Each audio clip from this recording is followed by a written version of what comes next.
classic school of thought, mainly by Adam Smith, right? Classic school is one of the very influential school in the economics, and the pioneer of what Adam Smith, he actually has write two books which are the fundamental of classic school, but most of the economic studies, they only focus on the wealth of nation.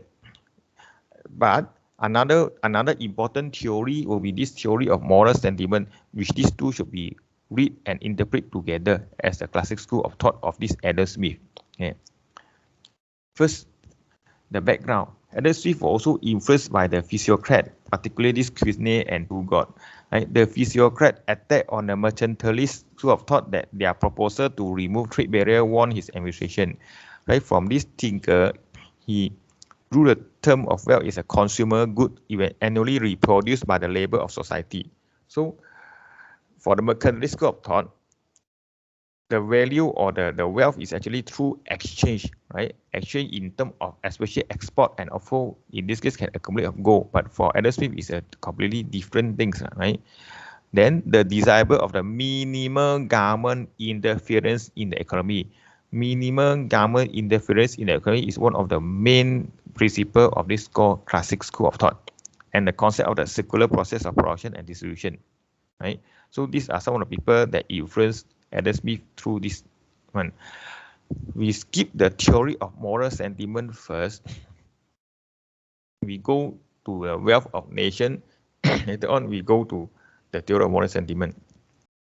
Adam Smith are more well known from this writing of so-called Wealth of Nation, right? Inquiry into the nature and the cause of the wealth of nation, published in 1776. Right? This Wealth of Nation, what are the main idea in this so-called wealth of nation? First, division of labor.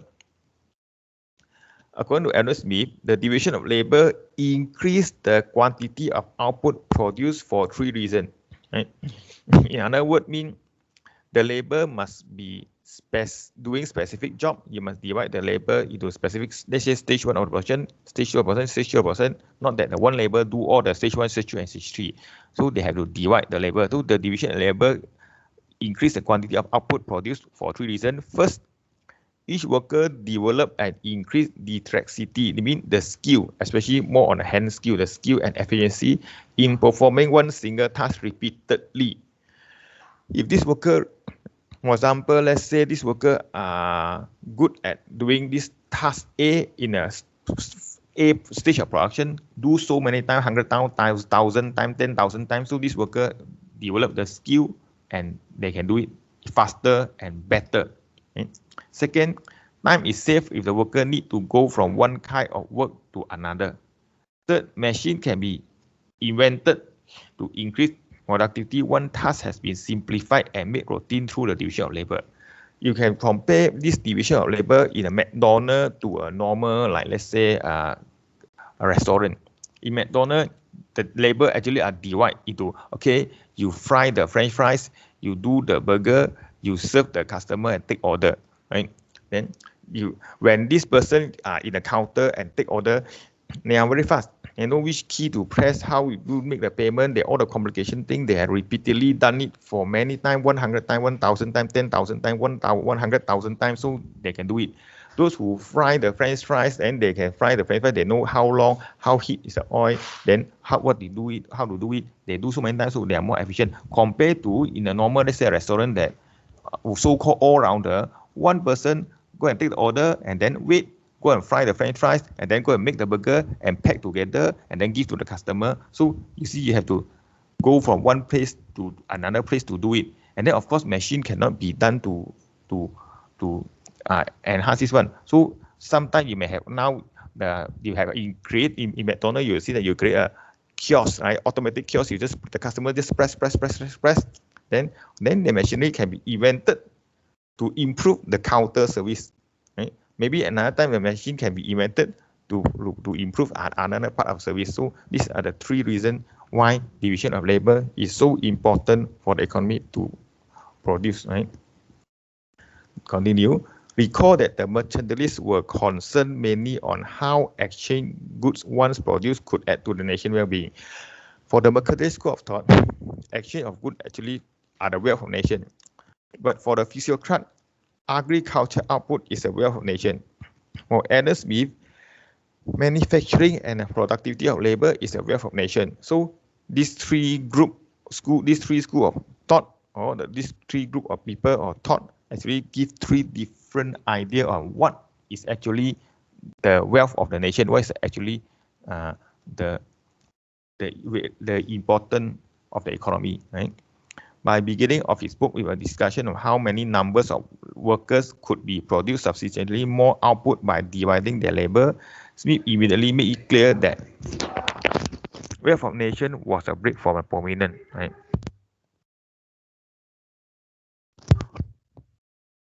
Now, a contemporary thought. Right? Do company policy or practice to train all-rounder contradict with Adam Smith's idea of division of labor? Like now, you see some of the company will want you to change department. You have your elder brother or father or mother like still working. You in most of the industry also they want to ship you from one department to another department so that you are familiarized with the process. You're all rounder. So is this really contradict with the Adam Smith idea of division of labor? So later on we discuss. Right.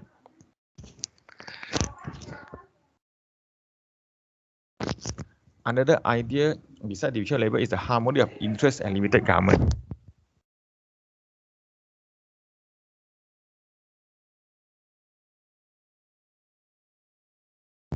Right. Participants in the economy tend to pursue their own personal interests. To the consumer look at to find the lowest price. See, harmony of interest. Everyone want to look for their own interest, but at the end, the market will make it harmony, right? With limited government intervention. So consumer look to find for lowest price, as I mentioned just now, for good, given its quality. The worker try to find the highest pay, given the non-wages aspect, given the highest pay package. Then the person of business pursue the highest profit, right? Everyone seem to have their own self-interest, but at the end, the market will harmonize everyone, right? But hidden within the apparent chaos of economic activity is a natural order, which is called invisible hand. In this case, the invisible channel the self-interest behavior in such a way that the social goods emerge, right? I mean, the business will try to minimize the cost or minimize the wages to the worker, but on the other hand, the worker will try to maximize the wages that they are going to receive or get from the business.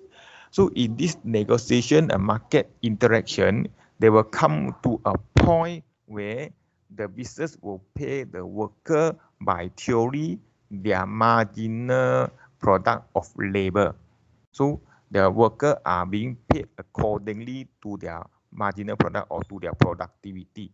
Right? So win-win situation is what is called the market harmonize the different self-interest. Right? Then key to understanding invisible hand is the concept of competition. In this case, invisible hand are actually refer to the price and competition. The action of each producer or merchant who attempting to garner profit is retained by the other producer or merchant who are likewise attempting to make money. Right? So if you are a business person, you are trying to make biggest profit by charging highest price or even much higher price, a very high price. But if you have competition, the consumer will want to find the lower price, right? So they will try to find similar product from other company, so you will lose business. So in order to gain business in this competitive market, you cannot sell at a very high price. You have to sell at a market price or lower price, or at least a price that comparable to your competitor. So in this case, you see again, through competition, free market, you harmonize the interest of consumer who want to find a lower price and the business who want to pursue profit by selling at the highest possible price. So, right? So of course, in this case, yeah, a lot of term and condition apply. One of the term and condition apply is, of course, the moral sentiment, the moral constraint of this and the balance of power between the business and the consumer, as you see in the video just now. If the company, the business has a lot of power, they can restrict competition by imposing tax, especially restrict the for import of, let's say, cars, by restricting tax on the foreign cars. then they can pursue higher profit at unreasonably higher price. Then employer compete with one another for the best worker, employer compete for the best job, and consumer compete for one another for the right to produce product. So each of them you seem to have a conflicting self-interest, but the market will harmonize them and then towards a market or so-called market equilibrium. Right? The result is a resource get allocated to the highest value use and economic efficiency prevail. Right? Furthermore, because business person save and invest again out of their self-interest, capital accumulate and the economic growth. So the pursuit of self-interest restrained by competition thus tend to produce smooth social goods, right? Maximum output and economic growth. But there is a question mark or term and condition apply. If competition is unfair, for example, the market power are biasly to the business or the market power are biasly to the workers, right?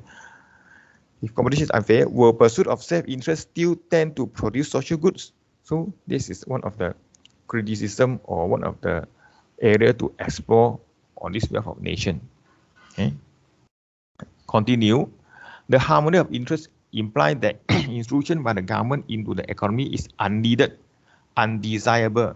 Of course, this classic school, the main principle is limited intervention of government, especially direct or unnecessary intervention in the economic management or right, of the management of the economy.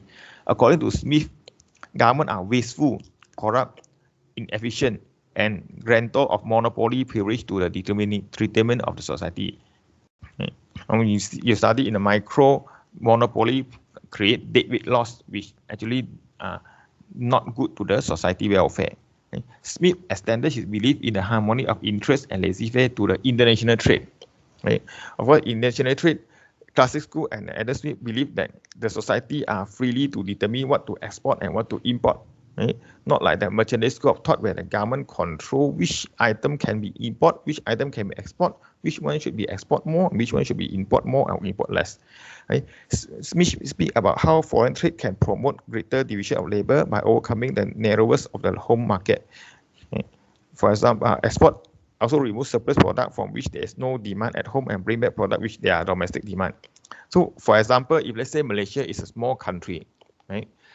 If Malaysia are to produce and cater for just Malaysian only, then you do not achieve economy of scale. You cannot produce more to reduce your average cost.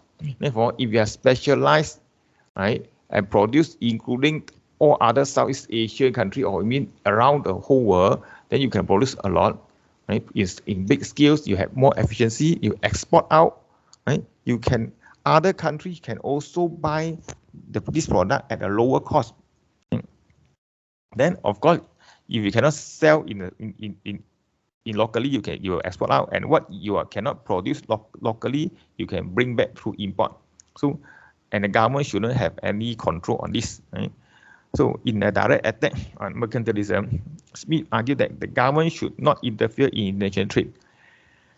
Nations like individuals and private families should specialize in producing goods which they have an advantage and trade for goods in which other nations have an advantage. These advantages are international trade theory are this absolute advantage theory. Later on, Ricardo had this so-called comparative advantage theory for the international trade, right?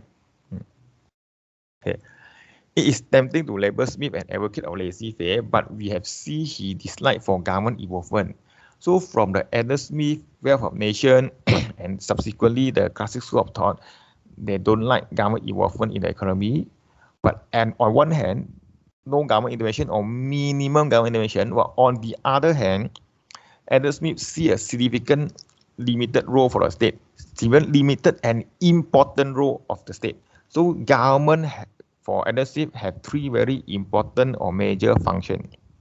First, to protect society from foreign attack. Right? Of course, you have your own army, always saying, right? Then establish the administration of justice and to erect and maintain the public work and institution that private entrepreneur cannot undertake profitably. For example, provide education at an extreme low cost. If all the education, all the primary school and secondary school are privately run, then many parents cannot send their children to school because it's costly, right?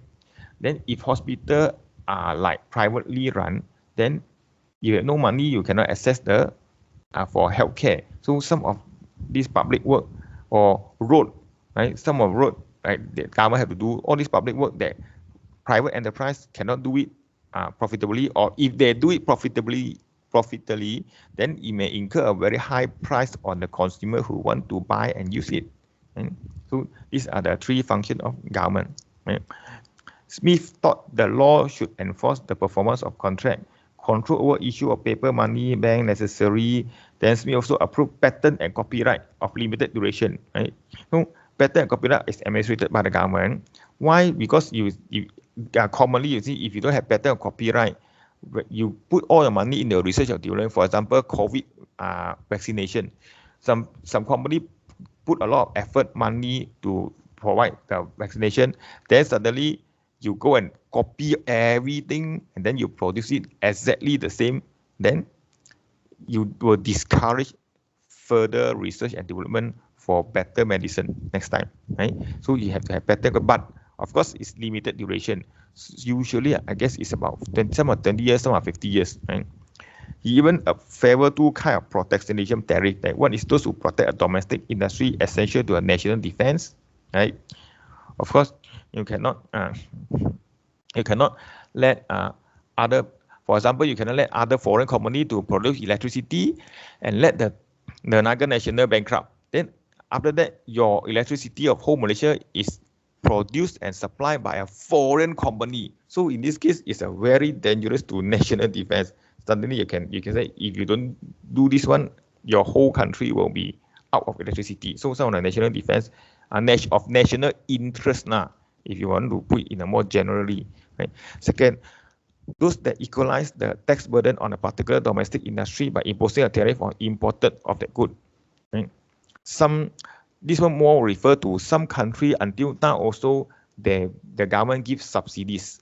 For example, if let's say country A and country B produce car, country A government subsidize every car that's exported.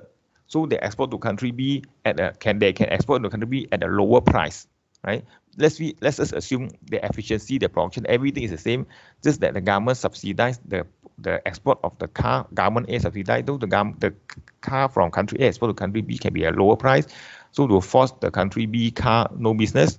Therefore, in this case, it's fair to impose a tariff based on tax burden on a particular domestic industry.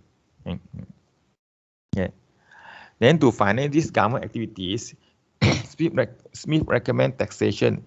His four maxim for good taxation is tax should be proportionate to the revenue enjoyed under the protection of the state. This was a drastic departure from the regressive tax prevalent at the time. In another word, mean the tax should be fair, right? Tax should be predictable and uniform as to the time of the payment, the manner of the payment, and the amount to be paid. Right? Tax should be levied at a time and in a manner most convenient to the contributor. In other words, mean now maybe at COVID time, many people at a hardship, some people are out of job, especially on the tourism sector. If you still impose tax on tourism sector, tax on all these poor group, right? Then in this case, it's not in a manner, not an appropriate time and not a manner that is convenient to the contributor, right? Tax should be collected at the minimum cost to the government. Of course, some of the government, they outsource the collection of tax to others. So in this case, it's not a minimum cost, right? So all these are four maxims for good taxation based on Adam Smith. Then again, if you apply this school of thought, especially on the what is the good tax regime or good tax system, you think that, do you think Adam Smith will agree or not with the GST that implement in Malaysia? So this is one of the question marks, right? Or you can apply the classic school of thought to analyze the contemporary situation, right? Okay.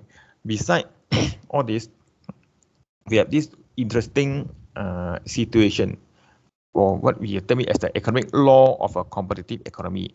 under this economic law of competitive economy, you notice that Adam Smith developed several ideas that later economists classify as economic law.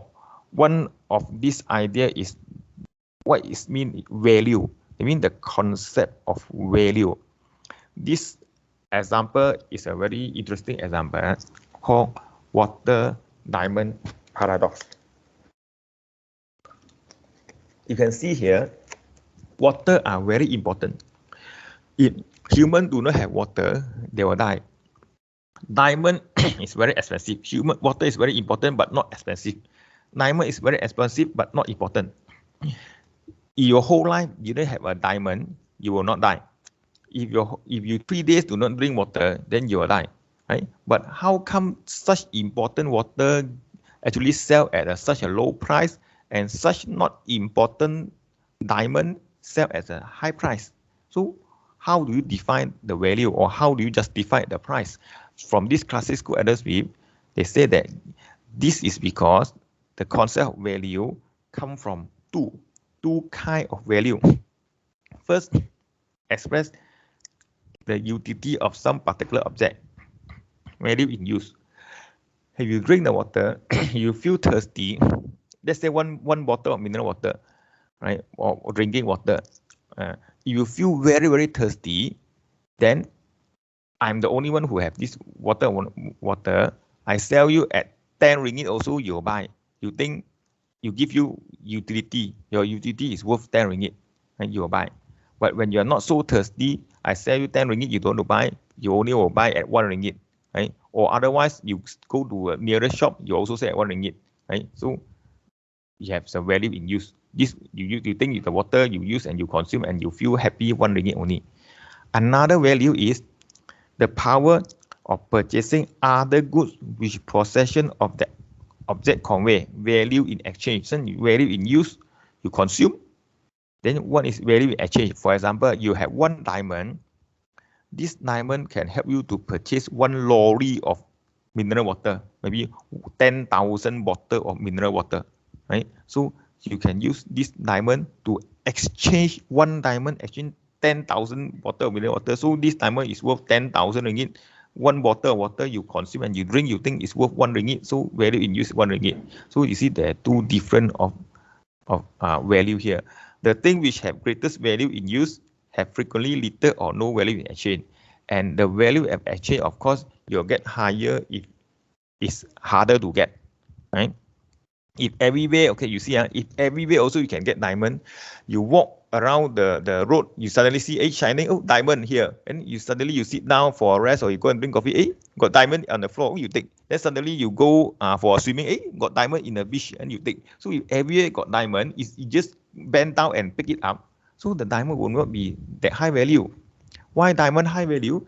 Because you need a lot of process to find, get, is limited, and you need to polish it in a skillful way. Not everyone can do. Then you involve a lot of production costs. Where you come back to here, it's called natural price, right? So some of the quote here, nothing is more useful than water, but it will purchase scrap, anything. Nothing is more useful than water. Water is very useful, but water cannot purchase anything or cannot purchase many things, right? Because water can get everywhere easily, especially in developing country or developed country, right? A diamond, on contrary, do not have much value in use. You just use the diamond just for show off, maybe, right? But you cannot eat the diamond if you're hungry, right? But a very great quantity of other good may frequently be had for exchange for it. So this is the difference between value in use and value for exchange. Smith direct the attention toward exchange value. The power that the possession of a commodity provide purchase of other good is natural price. Like I said just now, natural price, you go on here. The question of what determine the exchange value of a good simply is relative price. See here, do pearl, or you can say do diamond, do pearl have value because people die for them, or do people die for pearl because pearl have value? Smith basically answered that pearl have value because some people need to die to get them. That is the cost of production to determine a good exchange relative price. As I mentioned just now, diamond has high value because it's hard to find. it's costly to find. You need to find everywhere and may not get it. And if you know where you got diamond, you need to mining it. After mining the raw diamond, you cannot just sell it like that. You have to polish it. You have to, and not everybody can polish it. Not every machine can polish it. You need a lot of skill, investment, technique, and time. After that, you also need to marketing it, and you need to take a security guard to protect it. So it involves a lot of cost for a diamond or a diamond ring, right? So if suddenly change, everywhere also you can get diamond, and then the diamond is nice, don't need to polish, just take a cloth or you take your shirt and you rub, and wow, so shiny. You suddenly see a rock and you rub, it's so shiny, become a diamond. Everywhere you walk also get a diamond. Then in this case, you think the diamond can be so valuable, can be so expensive? No. So here, the Adam Smith in his Wealth of Nation or the classic school of thought say that this natural price or the price of the diamond or the price of the good is determined by what here? The cost of production, right? For example, in this pearl, the people need to dive in, risk their life, dive in to get the pearl out. So therefore, the pearl so costly. The diamond, you need to incur a lot of cost to get it, right? So then only it become so costly. If you can get it anyway, right, then it become less value to produce it. So the natural price will be different.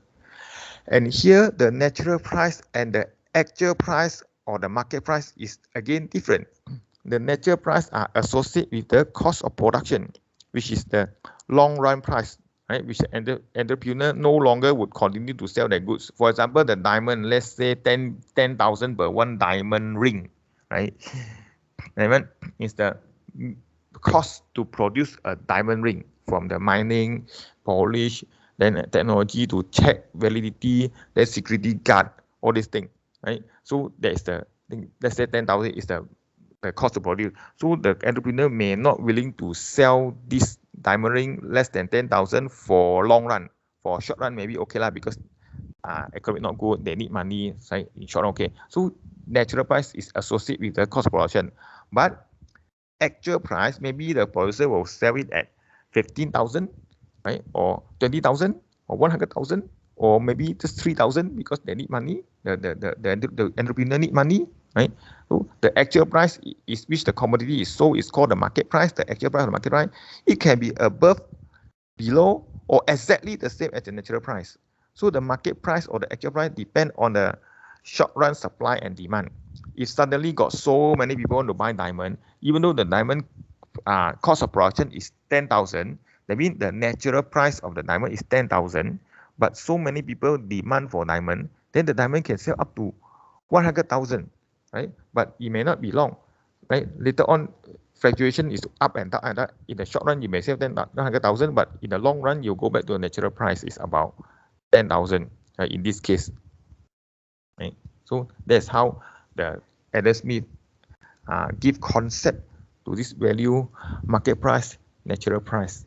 Right? Another thing is economic welfare, right? This case, Adam Smith actually divide, or capitalism actually divide into two primary sector of production. One is agriculture, one is manufacturing, right? The production of commodity requires three distinctive groups of input: natural resources, labor, and capital. I mean, land include natural resources, labor, and capital. In your macro also, you will see that, like you study economic development, solo model, all these things, you have also land, labor, and capital. These three are the factor of production.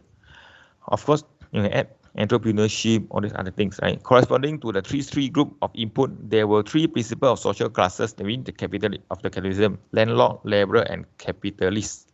To receive a distinct form of monetary return, so owner of land are landlord, they receive rent. Owner of labor are laborer group, they receive wages, right? Of course, you get salary. Then the owner of capital, we call capitalist, and they receive profit from the capital or the capitalism, which corresponds to the cost and trust that determine of the price of the commodity. Okay. Therefore, Smith concludes that government intervention, regulation, and grant of monopoly and special subsidies tend to use direct capital to diminish its contribution to welfare. Right? For example, if the government grant monopoly to one, let's say, grant monopoly to one car company, or let's say in Malaysia, only one company can produce car. You can also buy foreign car. You can only buy one from one and only car. So you will misdirect the capital to one only. Then you diminish the economic welfare of the society. Right? Furthermore, such government action tend to restrict market and thereby reduce the rate of capital accumulation. As you know, compare monopoly and perfect competition is a restricted output. Right? Monopoly produce less output compared to perfect competition. Right? Decrease the extent of division of labor and then reduce the level of social protection. So in a competitive laissez-faire capitalist economy, the free market channel or the self-seeking acquisition profit-oriented action into a socially benefit, harmonious, right, simple system of nature of liberty.